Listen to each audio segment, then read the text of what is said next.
नमस्कार, आप देख रहे हैं अखाड़ा और आपके साथ मैं हूं शैलेंद्र। उत्तर प्रदेश के साथ मध्य प्रदेश और उत्तराखंड में समाजवादी पार्टी के साथ गठबंधन करने वाली बहुजन समाज पार्टी की मुखिया मायावती एक बार फिर अपने पुराने एजेंडे पर है।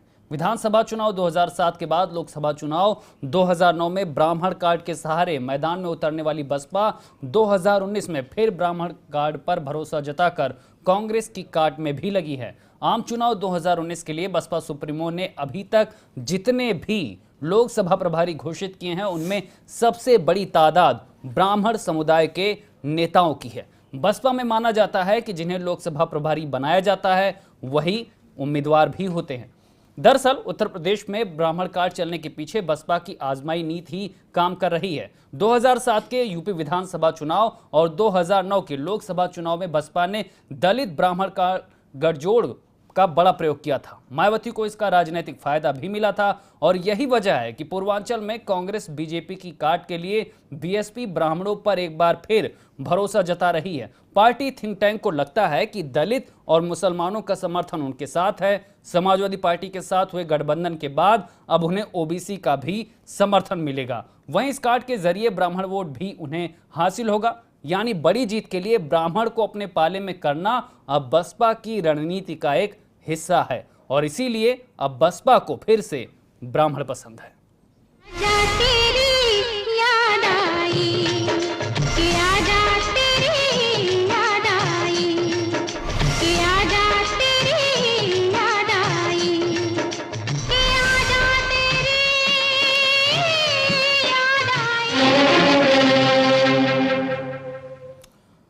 तो अभी तक सोशल इंजीनियरिंग का फॉर्मूला आजमाकर यूपी की सियासत में सफलता की कहानी गढ़ने वाली मायावती को जब 2012 और आगे के चुनाव में ब्राह्मण कार्ड से बड़ी सफलता नहीं मिली तो उन्होंने ब्राह्मण वोट बैंक से दूरी यहां पर कायम की और सीटों जो उनको यहां टिकट दिए जाते थे उसमें भी कमी देखने को मिली। लेकिन 2019 में एक बार फिर वही फॉर्मूला अपनाने की तैयारी की जा रही है। इसकी वजह क्या है, माहौल किस तरह के और किस तरह के समीकरण है कि बसपा को फिर से उसी रणनीति पर लौटना पड़ रहा है। इसी मुद्दे पर आज की बहस, आज का अखाड़ा, जिसके लिए तमाम मेहमान हमारे साथ स्टूडियो में मौजूद हैं। सबसे पहले उनका परिचय आपसे करा देते हैं। हमारे साथ अमित गुरु जी हैं, कांग्रेस के प्रवक्ता हैं। कालीचरण स्नेही जी हैं, दलित चिंतक हैं। प्रोफेसर एपी तिवारी जी हैं, राजनीतिक विश्लेषक के तौर पे हमारे साथ मौजूद हैं। और थोड़ी देर हमारे साथ दिलीप श्रीवास्तव जी, बीजेपी नेता, और जितेंद्र वर्मा, प्रवक्ता सपा भी जुड़ेंगे। शुरुआत करेंगे कालीचरण जी, आपसे ही समझने की कोशिश करेंगे। साल 2007 का वो वक्त था जब यूपी की सियासत में एक नया प्रयोग देखने को मिला था सोशल इंजीनियरिंग के तौर पर, जब बसपा ने सफलता की कहानी गढ़ी थी, इतनी ज्यादा सीटें निकाली थी। लेकिन उसके बाद जैसे जैसे परिणाम विपरीत होते गए, ब्राह्मण वोट बैंक से बसपा दूर होती गई। लेकिन 2019 में फिर उसी रणनीति पर आने के पीछे की कहानी क्या कहती? देखिए शैलेंद्र जी, जैसा कि आपने कहा है कि पहले भी ये प्रयोग किया जा चुका है और उसके परिणाम ठीक ही आए थे। असल में क्या है कि हर पार्टी अपनी रणनीति को बदल रही है। जब से गठबंधन हुए हैं और खासकर भाजपा के विरोध में जो गठबंधन बन रहे हैं तो स्वयं भाजपा ने अपनी रणनीति को बदलना चालू कर दिया है। तो प्रत्येक पार्टी अपने नए नए समीकरणों को ठीक तरह से कर रही है। और मुझे लगता है कि ये आपने सही कहा है कि जैसे जब कांग्रेस का यहाँ प्रियंका जी का आना हुआ तो उससे लगा कि कांग्रेस का माहौल कुछ मजबूत हो रहा है। तो स्वाभाविक है कि बीएसपी को ये तैयारी करना थी कि जो भाजपा से छिटका हुआ ब्राह्मण वर्ग है या तथाकथित सवर्ण जातियां हैं तो उनको एक करने के लिए उन्होंने ये ठीक ही किया है कि कम से कम उनको जो है हिस्सेदारी दी जा रही है। और वैसे भी हम देखते ही हैं कि आदरणीय सतीश मिश्रा जी वहाँ पहले से ही मौजूद हैं। तो वैसे बहन जी के बाद अब सतीश मिश्रा जी का ही नाम आता है। तो इसको ये स्वरूप में ना देखें बल्कि इस रूप में देखें कि सतीश मिश्रा जी मजबूती है, उनको लगता है कि भरोसा है कि ब्राह्मण वोट बैंक फिर से बसपा के साथ आएगा। हाँ, मतलब असल में इसको इस रूप में देखें कि चूंकि देखिए यदि बहन जी इस चीज़ को करती हैं या बीएसपी करती है तो उसको जाति के चश्मे से लोग देखते रहते हैं। लेकिन यही दूसरे दल सोशल इंजीनियरिंग का ये फॉर्मूला हिट भी रहा है बसपा के लिए। हाँ, नहीं तो इसमें दो राय नहीं। देखिए इसलिए है कि उत्तर प्रदेश में ब्राह्मणों का भी वर्चस्व है ही, बौद्धिक स्तर पर भी और राजनीति में भी खासा वर्चस्व है। और भाजपा में तो उनका खासा वर्चस्व पहले से ही रहा है। तो स्वाभाविक है कि भाजपा से जो छिटका हुआ वोट रहेगा उसके लिए तो एक स्थान मिलेगा। तो सब अच्छा ये भी सोचा होगा बहन जी ने कि मुसलमान वोट जो है चूंकि सपा के साथ उनका गठबंधन है, तो जिस तरह से पहले मुसलमानों को ज़्यादा सीट दी थी, तो हो सकता है कि उसमें रणनीति में हल्का सा बदलाव किया हो, क्योंकि वहाँ सपा के साथ जो है मुसलमान स्वाभाविक रूप से अपने को ठीक समझते हैं। ठीक, तो ये दिलीप भी हो श्रीवास्तव सकता जी, है कारण। आपको क्या लगता है SC/ST एक्ट में जो आपने संशोधन किया, जिस तरह का रुख रहा, उसके बाद 3 राज्यों के परिणाम आए, उसने कॉन्फिडेंस दिया है बीएसपी को, जिसकी वजह से फिर से ब्राह्मणों की याद आ रही बसपा को? देखिए सलीम जी, बसपा का पिछले लोकसभा चुनाव में सुपड़ा साफ हो चुका था। आज उनके साथ एक संकट है अपना अस्तित्व बचाने का। वो सपा की बैसाखी पर बुआजी चल रही है, ये इनका विषय है, वो किस जातियों को देते हैं। लेकिन इन्होंने अभी पिछले विधानसभा चुनाव में आपने ध्यान दिया होगा, इन्होंने एक प्रोपगंडा करने का प्रयास किया कि हमने इतने मुस्लिमों को दिया है और इसलिए मुस्लिम वोट बैंक हमारे साथ लामबंद होगा। तो इस दृष्टि से और लगातार इन्होंने दलितों को ठगने का काम किया, हर जातियों को ठगने का काम किया। इनके लिए एकमात्र रहा, एक साधन के रूप में इन्होंने लगातार आय से अधिक संपत्ति का मसला हो, उत्तर प्रदेश के जनधन को लूटने का मसला हो, स्मारक घोटाला हो, ये इनकी उपलब्धियां रही हैं। जातियां तो इनके लिए एक सिर्फ अपने हित साधने का, एक सिर्फ कहा जाए कि एक दिखाने के लिए स्ट्रेटजी है इनकी, स्ट्रेटजी बनाने का इन्होंने एक काम किया है। कभी इन्होंने किसी का विकास नहीं किया। हाँ, विकास किया, इन्होंने अपना विकास किया।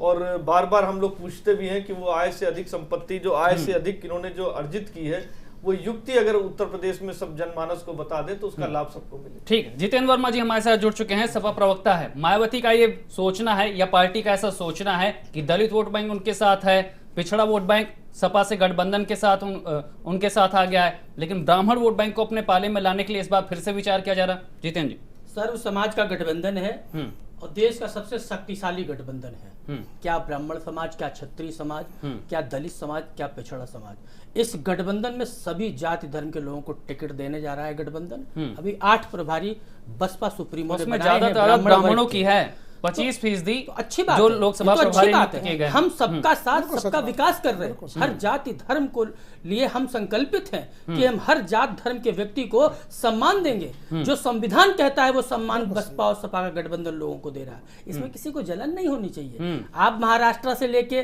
और पूरे नॉर्थ ईस्ट तक मिलावट कर रहे हैं और हमको मिलावट वाला गठबंधन बताते हैं। आप तो 40 पार्टियों के साथ में हैं। अगर इतने ही बड़े आप बहुत बड़े अर्जुन हैं, जैसा कि अभी एक पिछली डिबेट में भाजपा प्रवक्ता ने मोदी जी को अर्जुन बता दिया, आते आते चुनाव श्री राम न बता दें, इतने ही बड़े आप ताकतवर हो, तोड़ दो ना पूरे देश में सब दलों से गठबंधन, सारे दलों से गठबंधन तोड़ के आप चुनाव लड़ो। बहुत बड़े सर्वशक्तिमान हो आप चुनाव लड़ो। अभी आपको हकीकत पता चल ठीक है, जाएगी। उनकी हमारे तैयारी है।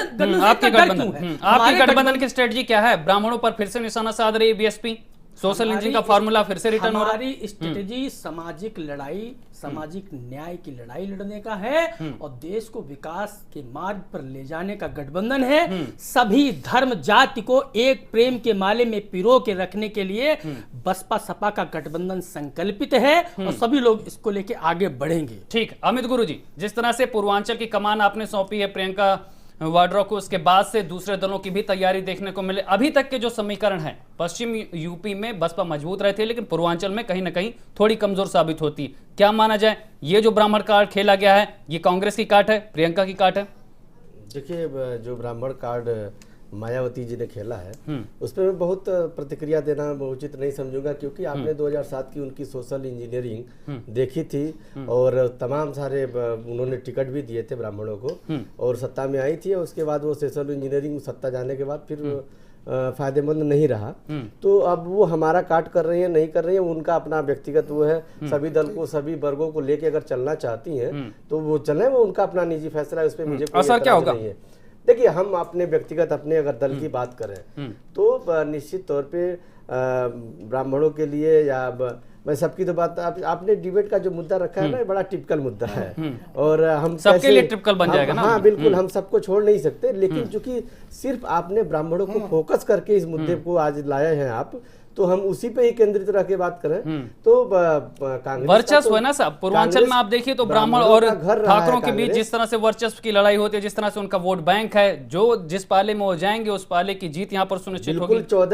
14% ब्राह्मणों का वोट है प्रदेश में, 14% वोट है, और निश्चित तौर पे हर दल को उधर तो इस निगाह से वो देखेंगे जो मेरे पाले में आए। लेकिन आपको बता दूं कांग्रेस का बहुत पुराना घर रहा है ब्राह्मणों का, और तमाम सारे ब्राह्मण आज भी कांग्रेस के साथ है, आज भी साथ है, और जो कहीं घर छोड़ के वापस चले गए थे आज वो अपने पुराने घर को फिर याद कर रहे हैं और कांग्रेस के साथ लौट रहे हैं। और आदरणीय प्रियंका जी जो पूर्वांचल की कमान संभाली हुई हैं, और ज्योतिरादित्य सिंह सिंधिया जी पश्चिम में, राहुल गांधी जी के पूरे नेतृत्व में देश में ब्राह्मण निश्चित तौर पे अपने पुराने घर की तरफ आस भरी निगाहों से देख रहा है और तैयार है आने के लिए। ठीक, एपी तिवारी जी, जिस तरह से हमने देखा है पूर्वांचल में अभी तक जो लोकसभा प्रभारी नियुक्त किए हैं बीएसपी, उसमें ज्यादा तादाद यहाँ पर ब्राह्मणों की दी गई है। क्या माना जाए जिस तरह से पूर्वांचल के समीकरण है, जातियों के समीकरण है, ब्राह्मण और ठाकुरों के वर्चस्व की लड़ाई हर कोई जानता है। यहाँ पर बीजेपी ने योगी आदित्यनाथ को कमान देकर उसे साधने की कोशिश की थी, और अब जब लोकसभा चुनाव सामने है तो बसपा भी वही कर रही।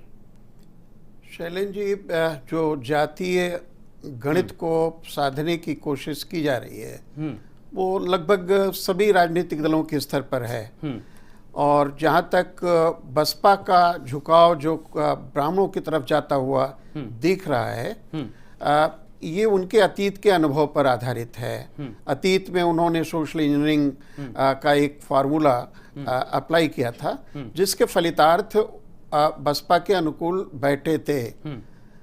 किंतु मेरा ऐसा आकलन है कि कोई भी फार्मूला जब इस प्रकार का लागू किया जाता है तो उसमें जो आरंभिक तेजस्विता होती है वो कहीं ज्यादा होती है, किंतु प्रकारान्तर में उसका प्रभाव अपने आप कम होता जाता है। नहीं, अगर आप बसपा की राजनीति को देखें तो जो भी कदम उठाती है काफी मंथन चिंतन के बाद होता है। थिंक टैंक उनका काफी चीजों पर प्लानिंग तैयार करता है। इस बार क्या समीकरण है जो पार्टी इस तरह का सोच रही है और फिर से वही सोशल इंजीनियरिंग का? देखिए शैलेंद्र जी, इसी बात को रखना चाहूंगा कि अगर ब्राह्मणों के वोट बैंक को ही ले लिया जाए तो ये तो सभी राजनीतिक दलों के साथ ब्राह्मण वोटर्स रहे हैं, लेकिन अगर ब्राह्मणों के वोटिंग पैटर्न को देखा जाए, उनके वोटिंग बिहेवियर को देखा जाए, तो मेरा ऐसा आकलन रहा है कि वो बहुत स्थिर स्वभाव का होता है। उसमें बहुत आवेग में परिवर्तन नहीं होता, अचानक परिवर्तन नहीं होता।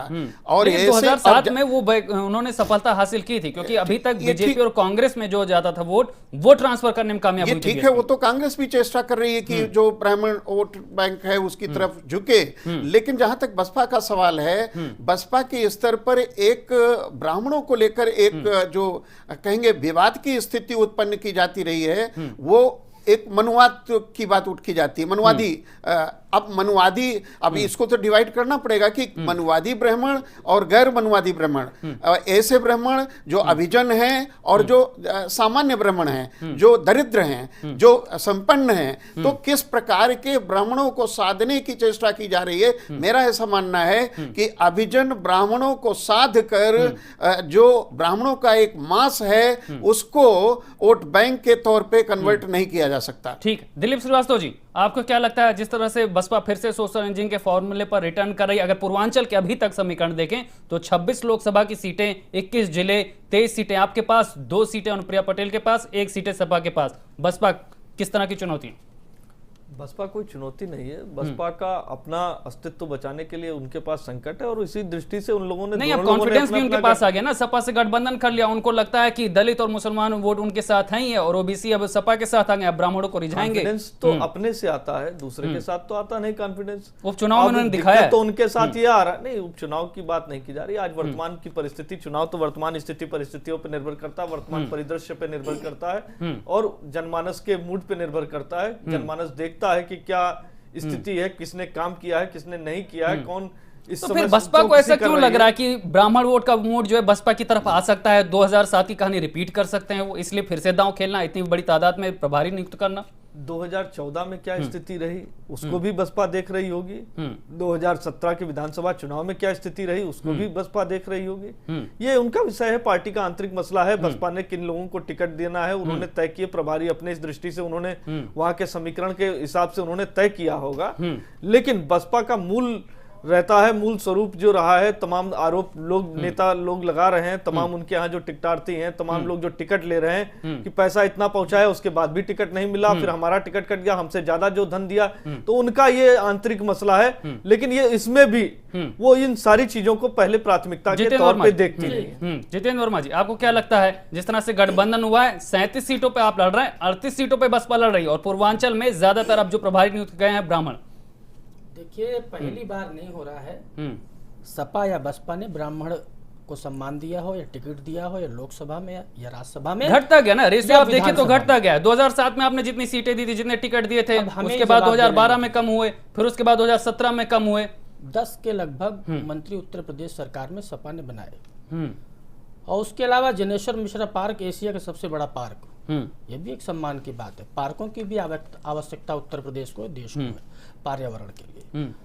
मायावती जी ने, बसपा सुप्रीमो ने आज 8 से 9 प्रभारी ब्राह्मण समाज से तय किए। तो हमारा सबका साथ सबका विकास का नारा है। रही बात जनता के मूड की, इनका भी तो वही नारा है, सबका साथ सबका विकास। इनका है नहीं, सिर्फ कहते हैं। ये हमारे जनता का तो मूड तय हो गया ना कि भाजपा हटाओ, बीजेपी हटाओ, अच्छे दिन लाओ, मोदी जी हटाओ और अच्छे दिन लाओ, मोदी जी जाने वाले और अच्छे दिन आने वाले। जनता संकल्प ले चुकी है, मूड बना चुकी है और इस देश के शक्तिशाली गठबंधन के साथ सपा बसपा के कार्यकर्ता और जनता एकजुट होकर समर्थन और वोट करने जा रहे हैं। और उत्तर प्रदेश से ही मोदी जी प्रधानमंत्री बने थे। उत्तर प्रदेश की सीटों की बदौलत इनको हटा दीजिए तो भी अल्पमत में आ जाएंगे और इन्हीं सीटों को हार कर वो देश के पूर्व प्रधानमंत्री हो जाएंगे 50 दिन बाद। अमित गुरु जी, किस तरह का आप देखते थे चुनौतियां? क्योंकि देखिए, जो वोट बैंक आपका है लगभग वही सपा बसपा गठबंधन का भी है और पहले से बीजेपी वहां पर सीटें हथियाए बैठी हुई है। कैसे चुनौती आप देख रहे हैं मौजूदा हालत? देखिए, स्थिति बहुत साफ है और मैं आपको बता दूं, हमने हमेशा हर वर्ग को भागीदारी दी है और ब्राह्मणों को भी बड़ा सम्मान दिया गया। आपने देखा होगा साहब, यही दावे आपके हैं, यही दावे सबके, उनके भी हैं, हाँ, यही बिल्कुल उनके दावे तो हैं। लेकिन उन दावों पे आप देखिए किसने कितना किन ब्राह्मणों को स्थापित किया नहीं किया। आप इसको बैकग्राउंड में जाएंगे तो आपको रिजल्ट बाकी के दावे में बहुत दम नहीं दिखेगा आपको। लेकिन बहरहाल ठीक है, वोट बैंक एक ही है और उस पे निशाना जो है गिद्ध की तरह से 3 दल 4 दल लगाए बैठे हैं। बाजी कौन ये मारेगा? अलग बात है। बाजी मारना क्या, हमने शुरू में आपसे कहा कि ब्राह्मणों का बहुत पुराना घर रहा है और आज भी ब्राह्मणों का ही एक तरह से मैंने देखा कि तमाम जिस तरह से सोशल इंजीनियरिंग से मायावती जी को फायदा हुआ, मंदिर के नाम पे बीजेपी को फायदा हुआ, ब्राह्मणों को मिला कुछ नहीं। लेकिन अभी आप एक चीज गौर करेंगे, आप राजनीति की शुरुआत से लेके और आज तक अभी हम जहां बात कर रहे हैं, हमने कभी किसी वर्ग को उपेक्षित नहीं किया। उसमें ब्राह्मण भी है जो कभी हमारे यहाँ उपेक्षित नहीं रहा। हमेशा मान सम्मान और प्रतिष्ठा हमने इस वर्ग को भी बहुत अच्छी संख्या में दिया। ठीक, मान सम्मान मिल रहा, लेकिन मन क्या कहता है? कालीचरण सनेही जी, जनता का मन क्या कहता है? जिस तरह का ये समीकरण आजमा रही है बीएसपी, जिस तरह से सोशल इंजीनियरिंग के फॉर्मूले पर फिर से रिटर्न किया है, क्या कुछ आप देख रहे हैं? देखिए, जैसा कि अभी हमारे साथी प्रोफेसर साहब ने जो कहा है, उन्होंने बहुत कुछ ठीक एनालिसिस किया है। इन्होंने जैसे कहा है कि ब्राह्मण का जो अभिजन वर्ग है वो बहुत सोच समझ की रणनीति के तहत वोट करता है। तो और ये उनका वोटिंग जो है एक तरह से जिस तरह से दलितों का वोटिंग होता है या मुसलमानों का वोटिंग नहीं, अगर इस तरह के कार्ड आजमाए जा रहे हैं तो मुकाबले में अब किस तरह की चुनौतियां आ गई, किस तरह का एंगल आप देखते हैं? नहीं, एंगल क्या है, स्वाभाविक रूप में जैसे दलितों को पार्टी कहा जाता है बीएसपी को, लेकिन एक बड़ा समुदाय ब्राह्मणों का इस तरह पाता है और जातियों का भी सभी समुदाय मिले ही हुए हैं। जैसे पर साहब आप देखिए, 2007 में 89 सीटें, 2012 में 69 यहाँ पर सीटें मिली थी, 2017 की बात कर लें तो 28 टिकट यहाँ पे ब्राह्मण कार्ड को दिए गए थे। लेकिन उसके बाद लगातार जिस तरह से दूरी हुई, उसके बाद निराशा हुई और उसके बाद ब्राह्मण समाज से दूरी बनाई, तो अब क्यों ये भरोसा आ रहा है? असल में देखिए कि चूंकि भाजपा जब मजबूत हुई है देश में और पूर्ण बहुमत की सरकार बनाई है, तो उसमें सभी वर्गों का समर्थन प्राप्त था। उसमें दलित भी थे और ब्राह्मणों ने तो बढ़ चढ़ करके हिस्सा लिया ही था। जैसा कि हमारे कांग्रेसी प्रवक्ता कह रहे हैं कि पुराना घर है कांग्रेस का, लेकिन सचमुच में जो कांग्रेस के अपने पुराने घर में वापस नहीं होना चाहते हैं तो वो तो उनके लिए कम से कम स्थान तो है ही। दूसरा ये है कि दलितों की पार्टी का जो लेबल लगा हुआ है वो लेबल भी हटाना जरूरी है, क्योंकि वो तो सर्वजन का नारा भी देती नहीं है, तो स्वाभाविक रूप में वहाँ किसी तरह की किसी के साथ द्वेष भावना नहीं है।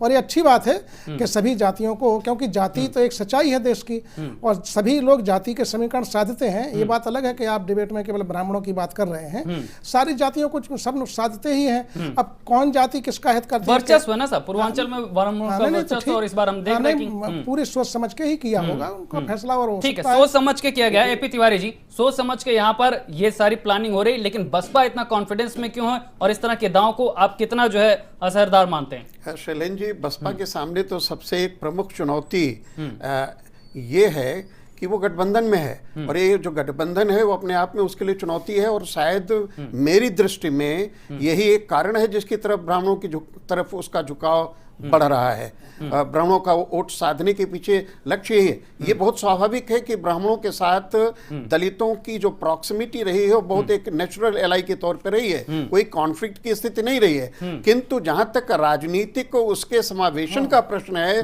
वो बहुत एक कह सकते हैं वर्तमान परिस्थितियों में अननेचुरल सा लग रहा है, अस्वाभाविक लग रहा है, क्योंकि अतीत के जो अनुभव हैं वो बहुत अच्छे नहीं रहे हैं। फलदार तो अच्छे तो रहे हैं, लेकिन प्रकारांतर में जिस प्रकार का एक गतिरोध की स्थिति रही, एक दुराव की स्थिति रही, वो कहीं ब्राह्मणों के लिए एक स्वीकार्यता की स्थिति को नहीं स्वाभाविक बना रहा है। एक बात और महत्वपूर्ण है कि जब हम बात इसकी कर रहे हैं कि कितना वोट ट्रांसफर होगा, तो वोट ट्रांसफर में ब्राह्मण कोई ऐसा रिस्क नहीं लेना चाहेगा, उधर वो अपने वोट को कभी भी ट्रांसफर नहीं करेगा उस राजनीतिक दल को जिसके जो स्वाभाविक रूप में स्वतः स्फूर्त तरीके से लड़ाई नहीं लड़ रहा है या चुनाव नहीं लड़ रहा है, बल्कि दूसरों के सहारे चुनाव लड़ रहा है। ये मैंने पहले भी इंगित किया। बिल्कुल, अब यहाँ पर कौन किसके लिए सहारा बन रहा है और समीकरण किसके साथ जा रहे हैं, यही देखने वाली बात होगी। और बसपा के ब्राह्मण कार्ड के पीछे क्या कुछ मंशा है, सियासी लाभ किसको मिलेगा, किसके लिए चुनौती बनी है, और जनता के मन में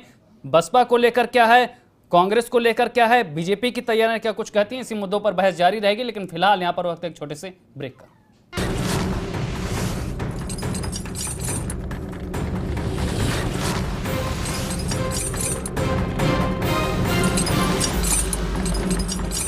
ब्रेक के बाद आपका स्वागत है। तो रविवार को मंथन हुआ, प्रभारी तय हुए और तय हो गया कि किस तरह से पूर्वांचल में ब्राह्मण कार्ड बीएसपी इस चुनाव में खेलती नजर आएगी। आखिर इस मंशा के पीछे क्या कुछ रणनीति है? पश्चिम की भी चुनौतियां हैं, गठबंधन के सामने कांग्रेस और बीजेपी से साझा युद्ध लड़ने की भी यहां पर चुनौती है। और इस चुनौती में कहां पर यह गठबंधन खड़ा होता है, ब्राह्मण कार्ड खेलने से कितना असर होगा, कौन नफे में जाएगा, कौन नुकसान में होगा, और ब्राह्मण के मन में क्या है, इन तमाम सवालों के बीच अमित गुरु जी आपसे समझना चाहेंगे, जिस तरह से पूर्वांचल में देखा है ज्यादातर प्रभारी नियुक्त किए हैं बीएसपी ने ब्राह्मण खेमे से, और जो प्रभारी नियुक्त होते हैं उनको ही टिकट मिलता है, क्या माना जाए बीजेपी और कांग्रेस की काट के लिए इस तरह का कदम? जी देखिए, निश्चित तौर पे मायावती जी ने कार्ड तो जो खेला है वो उनकी मंशा साफ है, लेकिन अभी हमारे राजनीतिक विश्लेषक प्रोफेसर तिवारी जी ने एक बात कही, जब मैंने ये बात कही कि कांग्रेस का पुराना घर रहा है ब्राह्मणों का, तो और जो ब्राह्मण नाखुश हैं वो कहाँ जाएंगे, वो मायावती जी के पास ही जाएंगे।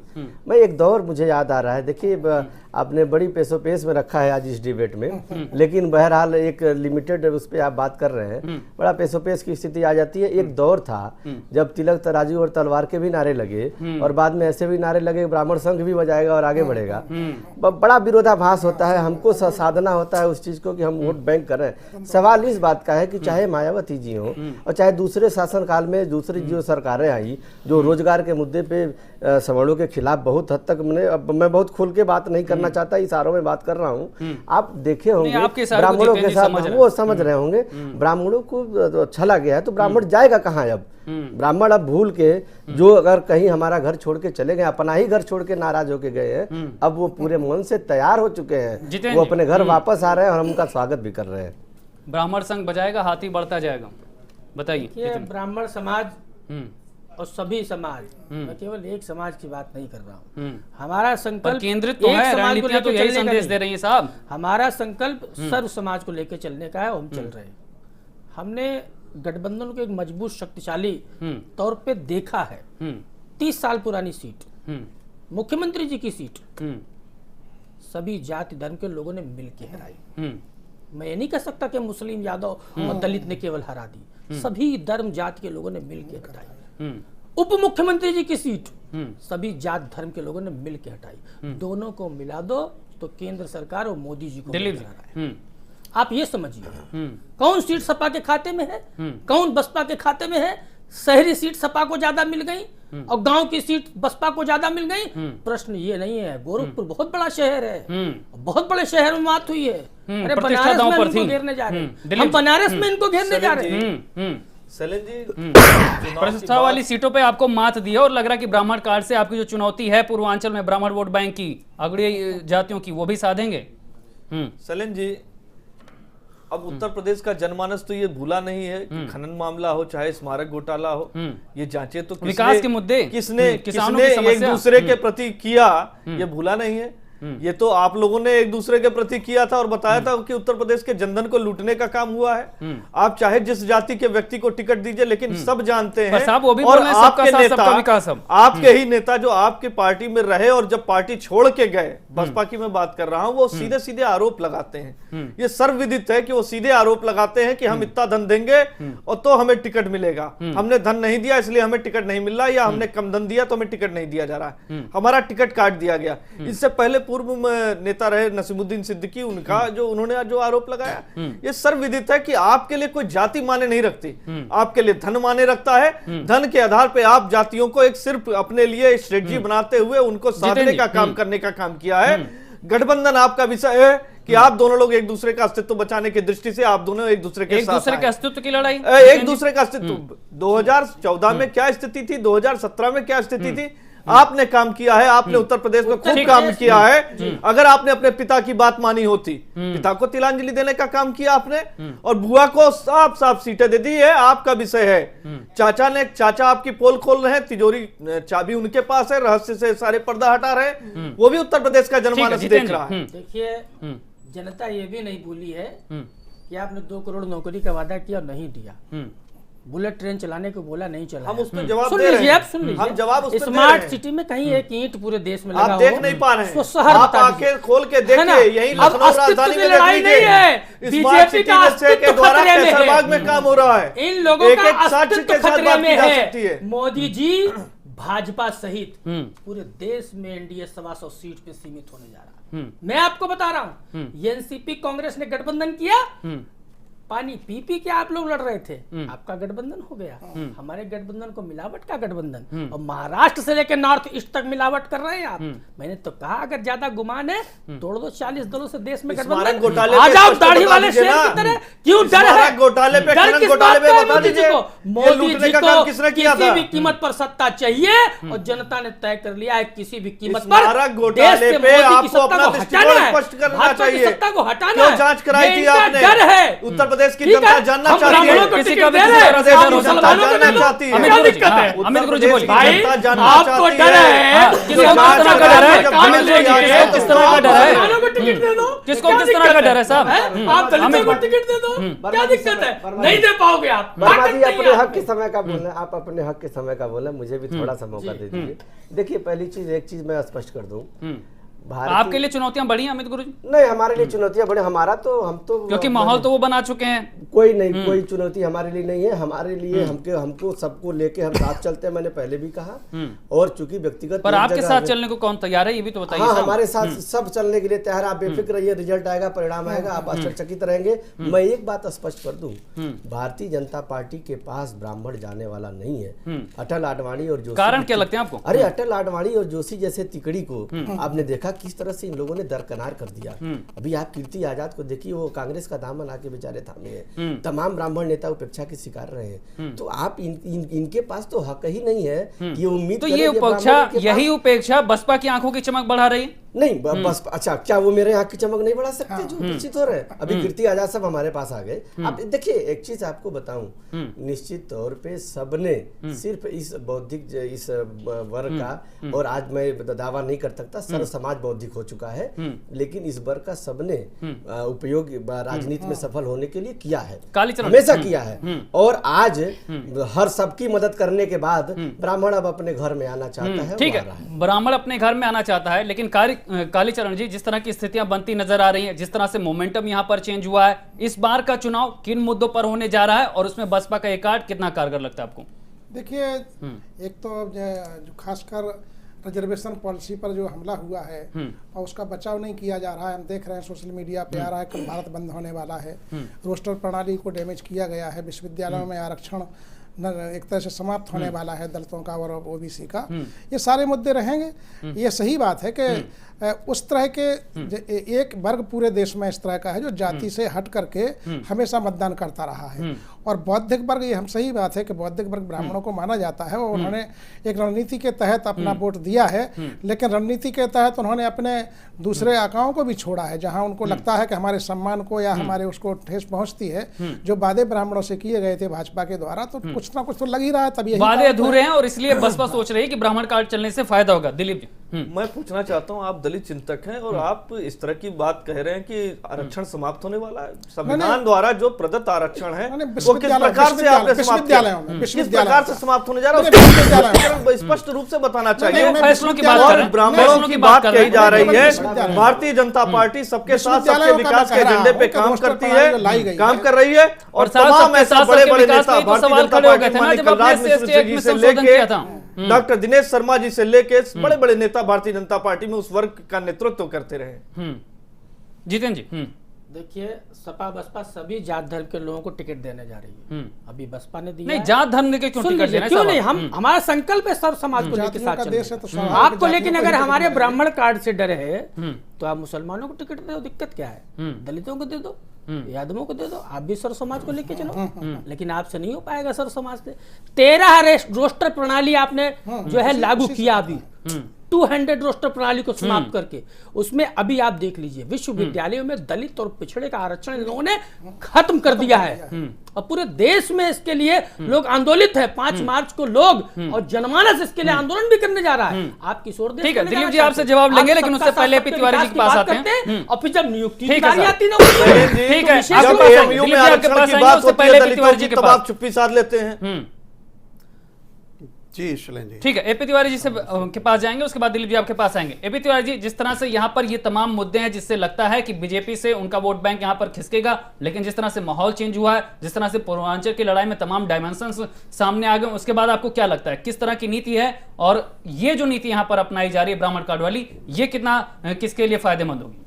शैलेंद्र जी, अनुमान बताते हैं कि करीब 10 करोड़ युवा अतिरिक्त मतदाता होंगे इस लोकसभा चुनाव में, और इस तरह प्रत्येक लोकसभा चुनाव में 1.49 लाख की संख्या होगी इनकी। ये बड़ी संख्या निर्णायक होगी कि युवा किस प्रकार के नए भारत की कल्पना करता है, क्योंकि मेरा ऐसा मानना है, ये एक हाइपोथेसिस है हमारी, कि पुलवामा के बाद का जो परिदृश्य है उसमें ये चुनाव राष्ट्रीय महात्म के मुद्दों पर होने जा रहा है। कुछ एक पैराडाइम शिफ्ट नजर आता हुआ दिख रहा है कि जाति और वर्ण तथा वर्ग से हटकर राष्ट्रीय मुद्दों पर अगर चुनाव होता है तो ये देखना पड़ेगा कि नए मतदाताओं का वोटिंग प्रतिरूप क्या होता है। और इसमें परंपरागत वोटों को भी सुरक्षित रखने की कवायद है, जिसके लिए इस तरह का कार्ड।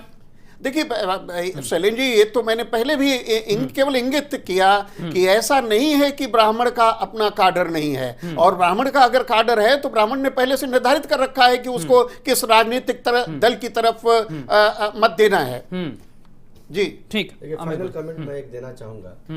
देखिए, आज देश के विकास में बेरोजगारी की जो बढ़ती हुई आलम है और रोजगार के जो मौके कम हुए हैं और जो बेकारी गई है, नौकरियां गई हैं, जो लोग रोजगार चाहते हैं, किसान अपनी अच्छी स्थिति को चाहता है, महिलाओं को सम्मान मिलना है, वो ऐसी उम्मीद कर रही हैं। और साथ ही साथ जो जाति और मजहब पे मैं जाना नहीं चाहता बहुत, हालांकि डिबेट आपने ब्राह्मणों पे की है, और इन सब के साथ जो लोग देश की विकास के साथ जाना चाहते हैं वो आदरणीय राहुल गांधी जी के संघर्षों के साथ इस बार होने जा रहे हैं, और उसमें ब्राह्मण भी एक वर्ग है जो हमारे साथ अपने पुराने घर में वापसी कर रहा है। अगर देश यहाँ विकास के साथ आगे बढ़ना चाहता है तो कांग्रेस को इतना कॉन्फिडेंस क्यों है, और फिर जातियों के समीकरण में भी उन्हें क्यों ज्यादा दिलचस्पी है? सैलन जी, हिंदुस्तान का जनमानस देख रहा है कि सेना पे सियासत किसने की और किस प्रकार से जो है कांग्रेस के नेताओं का जो देश की अस्मिता से, देखिए आप बोल रहे थे, मैं बोलिए क्यों नहीं बोला था, देश की अस्मिता पर सेनाध्यक्ष को गुंडा किसने कहा? सेनाध्यक्ष को गुंडा किसने कहा? देखिए, अगर भारत सरकार की ओर से ट्विटर पे बात कही जाती है कि भारत पाकिस्तान पानी जो है पानी रोकेगा, नहीं तो साहब राष्ट्रीय मुद्दों पर अगर चुनाव होने जा रहा है तो राष्ट्रीय मुद्दों पर सियासत क्यों? आप ये सियासत अगर राष्ट्रीय मुद्दों पर चुनाव होना है तो राष्ट्रीय मुद्दों पर सियासत कर रहे हैं। आपने शहादत पर सियासत करने का काम किया, सेना पे सियासत किया और किसानों के विकास के मुद्दे पे बताइए ना साहब, विकास के मुद्दे पे बताइए, किसानों के मुद्दों पे बताइए, की जा सकती है। आप देखिए हिंदुस्तान में जिस प्रकार से यूरिया के लिए लाइन लगती थी, आज नीम कोटेड यूरिया किसानों को मिल रही है, किसानों से ये भी तो साहब कर्ज माफी की बात कर रहे हैं, प्रधानमंत्री जनधन योजना में सारे लोगों के, गरीब लोगों के खाते खुले, आपने कभी ये सुध नहीं ली। आप तो कहते थे गरीबी हटाओ गरीबी हटाओ का नारा इंदिरा जी से और आज तक जारी है। आज भी आपके नेता बोलते हैं, लेकिन किस प्रकार से लंदन में मकान आ जाता है इसका बताते नहीं, ये नहीं बताते कि लंदन में कहां से आया। जिस दल में लोग जिसका नेतृत्व तो जमानत पर हो भ्रष्टाचार के मसले पे, ठीक है जितेंद्र वर्मा जी, जितेंद्र वर्मा बतानी चाहिए आपको, तो इस विषय में बताना चाहिए कि लंदन में मकान आया कैसे, उसके बारे में आपको बताना चाहिए। लंदन में मकान कैसे आया बताना चाहिए आपको, ये तो कुछ रही है। ठीक है जितेंद्र वर्मा जी को बोलने दीजिए, जितेंद्र वर्मा जी को बोलने दीजिए, करिए, सारी सच्चाई बताइए, सारे हिंदुस्तानियों को बताना चाहिए कि आपको लंदन में मकान किसका है। ठीक है जितेंद्र वर्मा जी। बाबा जी जिस दिन अपना बूथ हार गए थे उस दिन ये तय हो गया था कि उत्तर प्रदेश से इनका बुरिया बिस्तर जनता ने बांध दिया है। जो मुख्यमंत्री अपना बूथ हार गए और उस बूथ पे कौन रहते हैं, मेरा बूथ सबसे मजबूत कैंपेन चला रहे हैं, कौन लोग रहते हैं अभी आप देख लीजिएगा, मेरा बूथ सबसे उत्तर प्रदेश की जनता देख रही है कि टोटी कहाँ गायब हुई, देश की जनता ने उसी दिन तय कर लिया था और उत्तर प्रदेश की जनता योगी जी के नेतृत्व में उत्तर प्रदेश में जीतेगी। उत्तर प्रदेश में जीतने जा रही है। को अगर आप आजाद कर देना है, किया है, देश से मुक्त कर देना है। आज मोदी जी सहित पूरी भाजपा सपा बसपा के गठबंधन से इतनी डरी हुई है, इनको समझ नहीं आ रहा है कि ये कौन सा पैतरा चले। जनता वोट का पैतरा चल रही है इनके खिलाफ, हम रणनीति का पैतरा चल रहे हैं, हम डेवलपमेंट के काम गिना रहे हैं। तो साहब ब्राह्मण कार्ड क्यों, फिर ब्राह्मण कार्ड क्यों? अगर आपको लगता है कि उन्होंने काम नहीं किया है, जनता के साथ आने को तैयार है, तो इस तरह से फिर जातिवादी समीकरण क्यों? मोदी जी जाने वाले हैं और जनता के मोदी जी आने वाले प्रधानमंत्री हैं। बनने वाले 50 दिन बाद मोदी जी देश के पूर्व प्रधानमंत्री बनने वाले दिलीप जी, मेरा बूथ सबसे मजबूत कैंपेन आप चला रहे हैं और यहाँ पर आपके बूथ पे नजर आएंगी। जमानतें बचाइए। आपको लगता है आपका भ्रम है, आप सपने अपना देखिए आप चाहे जितने रात सपने में, देखिए, ये भाजपा लाल की के आदत सपने बन गई देखिए, है। आपका विषय अभी है। 5 राज्य ये हारे आपका हैं, विषय है कि दिमाग ठिकाने ठीक नहीं है सर। आया। किस प्रकार 5 से आप राज्य हार के दिमाग ठिकाने नहीं आया है। हमारी चिंता मत जनता करिए, देश आप हरा अपना के चिंता करिए। दिमाग ठिकाने लगा आप देगी। अपनी चिंता करिए, जनता समाजवादी देश सब अपनी चिंता कर रहे हैं साहब, सब अपनी चिंता कर रहे हैं और चुनौती भी समझ रहे हैं। इनका। अमित गुरु जी, चिंता किसी भी की तरह की हो, लेकिन चुनौतियां किस तरह की बढ़ी हैं और आपको क्या लगता है अब जिस तरह से मुद्दे बदले हैं, स्थितियां बदली हैं, इसके बाद गुजरा जमाना याद आ रहा बीएसपी को? देखिए बीएसपी के पास भाई वो तो प्रयास करेंगे, पिछले बार 2014 के लोकसभा चुनाव में रिजल्ट सबके नहीं, विकास के मुद्दों पर, किसानों के मुद्दों पर, सामाजिक न्याय के मुद्दों पर बीजेपी कॉन्फिडेंस में है, जनता का साथ उनको लग रहा है। बीजेपी विकास के मुद्दे पर अगर कॉन्फिडेंस में है तो अपने आप को झूठा साबित कर रहे हैं, अपने आप के साथ वो तो कह रहे हैं मेरा बूथ सबसे मजबूत। उन्होंने अपने घोषणा पत्र के एक भी काम को अंजाम नहीं दिया। देश का युवा रोजगार मांग रहा था, मोदी जी मंच पे 2 करोड़ तलाक का मसला हुआ, घोषणा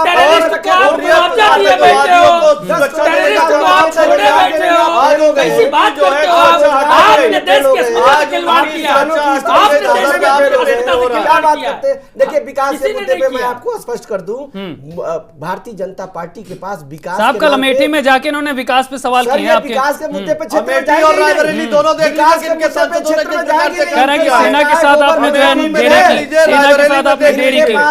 और वहां के आम आदमी से पूछ लीजिए कि कांग्रेस के नेताओं ने क्या किया, कोई मुद्दा हो जाएगा। ये विकास के मुद्दे पे कैंपेन नहीं बोलिए, कर पाएंगे। जितेंद्र जी। जहाँ गाय को माँ कह के वोट मिलता वहाँ ये माँ कह के वोट ले लेते हैं, जहाँ मांस कह के मिलता वहाँ मांस कह के ले लेते हैं। गोवा के मुख्यमंत्री कहते हैं गौ मांस एक स्वादिष्ट व्यंजन है, इनके रिजिजू कहते हैं मैं गौ मांस खाता हूँ और बंद नहीं करूंगा, रिकॉर्डेड बयान है। आप डिबेट में बैठ के झूठ मत बोलिए। इन्होंने गौ माँ को छलने का काम किया है, नकली राष्ट्रवादी हिंदू, ये कोई राष्ट्रवाद के पक्षधर नहीं है, टेररिस्ट को मुआवजा देने वाली पार्टी भारतीय जनता नहीं साहब, सवाल तो आज ये है ना कि जनता के साथ किसने छल किया है? ब्राह्मण कार्ड आप खेल रहे हैं। को संरक्षण देने वाली भारतीय जनता पार्टी की सरकार, अलगाववादियों को सुरक्षा पैसा देने वाली भारतीय जनता पार्टी की सरकार, आप मुंह दिखाने वाले ठीक है साहब, आपकी राजनीतिक लड़ाई हो सकती है। कालीचरण जी, सुरक्षा हटाने का काम ठीक है साहब, आपकी बात हो गई। कालीचरण जी, ठीक है, 5 साल यहाँ पर गुजर चुके हैं और लेकिन बीएसपी को जिस तरह से गुजरा जमाना याद आ रहा है, कालीचरण जी आप इसके पीछे किस तरह की स्थितियों को देख रहे हैं और क्या माना जाए? मजबूर किया आपकी जिस प्रकार की छवि है एएमयू में आरक्षण के नाम पे ठीक है साहब, विकास के मुद्दे पर जनता देख लेगी आपको। कालीचरण जी को बोलने दीजिए, पेट में दर्द आपके क्यों ठीक है, कालीचरण जी को बोलने दीजिए। ये है कि जिस तरह अभी तो केवल आपने देखा कि 8 या 9 सीटों के लिए प्रभारी नियुक्त किए गए हैं जो एक विशेष जाति के संबंधित बताए जा रहे हैं, लेकिन अभी 38 सीटें बहन जी के पास हैं। तो स्वाभाविक रूप से जैसा कि हमारे साथी सपा वाले कह रहे हैं, सही कहा वर्मा जी ने कि सारी जातियों के या सारे जो, क्योंकि एक सर्वजन का ध्यान, चूंकि हमारा देश बहुल जातियों एक संदेश दिया, एक अलर्ट दिया दूसरी पार्टी को। उसको जो ये कहा जाता था दलितों की पार्टी है, एक तो टैग लगा दिया था और ये तो इस टैग को हमेशा तोड़ती रही हैं और 4 बार मुख्यमंत्री इसीलिए बनी है, तो उसमें कोई बुरी बात नहीं है। ये सही बात है कि ब्राह्मण जो है जिस तरह से छला गया है और पार्टियों के द्वारा और दलों के द्वारा, तो बौद्धिक अभिजन है, वो समझते हैं इन चीजों को। जहां उन्हें लगता है कि हमारा सम्मान सुरक्षित रहेगा, सत्ता में उनको भागीदारी मिलेगी, वो वहां जाएंगे।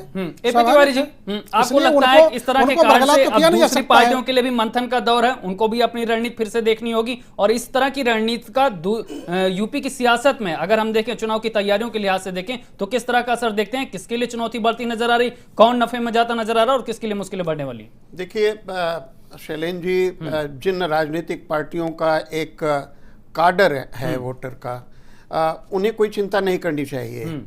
लेकिन जब इस तरह के प्रवेगी जो प्रयोग होते हैं, जो परिवर्तन जिनमें फौरी तौर पर, जैसे ये फौरी तौर पर प्रयोग हो रहा है बसपा के द्वारा, मैं नहीं मानता कि इसका कोई टिकाऊ फलितार्थ होगा।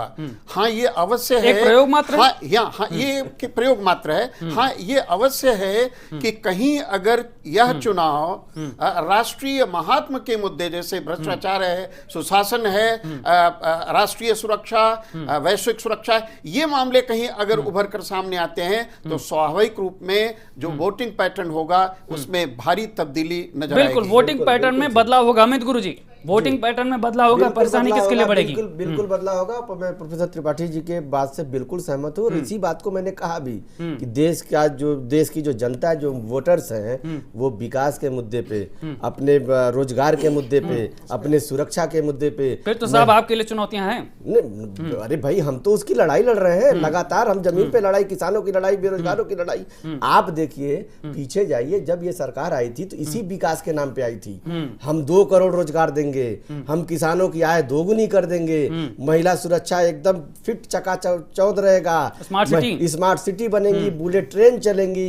आप देखिए वो सारी चीजें, बुलेट से ज्यादा बोली चल गई। और तो देखिए मेक इन इंडिया की रिपोर्ट, मेक इन इंडिया का हस्र देखिए, किसानों की आय दोगुनी करने की दृष्टि से लगातार किसानों के लिए चटाई चाइना से आती है, उस पर हम योगा करते हैं। ये मेक इन इंडिया है, चटाई चाइना से उस पे योगा हो रहा है। रक्षा मामलों पे जिन हथियारों की खरीद आपको करनी चाहिए, नाम पे मोदी जी सफल हुए और अब वो मुद्दा छोड़ चुके हैं। हिंदुस्तान की जनता और आपसे उस पूछ रही विकास है, के मुद्दे पे कांग्रेस लगातार हमने तो रोजगार दिया, स्वावलंबी बनाने का काम किया, ये उस्ताद हो, तमाम योजनाएं चला के उनको जो है स्वावलंबी बनाने का काम दिया। दिलीप जी जवाब दीजिए, वादे बहुत सारे किए गए थे, अधूरे रह गए। हमने वादे पूरे किए। स्मार्ट सिटी का मसला हो, आप महानगरों में देख लीजिए, बताइए, मैं लखनऊ बता रहा हूँ, आप कैसे बात चले जाइए, घोषित किया कैसरबाग चले जाइए, वहाँ स्मार्ट सिटी के नाम पे काम हो रहा है। पूरी ट्रैफिक सिस्टम पे सीसीटीवी कैमरे वगैरह चलाए जा रहे हैं। आप देख लीजिए, रफाल तो आपने ऐसा कर दिया, वो जो आप खरीदना चाहते थे, अगर आपको कमीशन नहीं मिला तो उसको रद्द करने, और आपको लग रहा है कि अब उसमें करप्शन हो रहा है, उसमें भी आपके पास कोई जवाब नहीं। आपकी चलिए, हमारे पास वक्त की कमी है, वक्त की कमी है हमारे पास, फिलहाल आज की बहस में इतना ही। वक्त की कमी है हमारे पास, मुद्दे यहाँ पर तय हो चुके हैं, लेकिन यहाँ पर रणनीति भी लगातार बदलती रहेगी। ठीक है साहब, बात आपकी आ गई, हमारे पास वक्त की कमी है। मुद्दे यहां पर तय हो चुके हैं, लेकिन रणनीति में परिवर्तन इसलिए हो रहा है क्योंकि लगातार यूपी की सियासत, देश की सियासत में नए नए मुद्दों का प्रभाव बढ़ता जा रहा है, और ये प्रभाव आने वाले वक्त में किस तरह से रणनीतियों पर और प्रभाव डालेंगे, किसके लिए यहां पर बदलाव का वक्त होगा और किसके लिए यहां पर चुनौतियां बढ़ेंगी, इन तमाम मुद्दों के बीच आज की बहस में इतना ही। तमाम मेहमानों, तमाम दर्शकों का बहुत बहुत शुक्रिया। नमस्कार।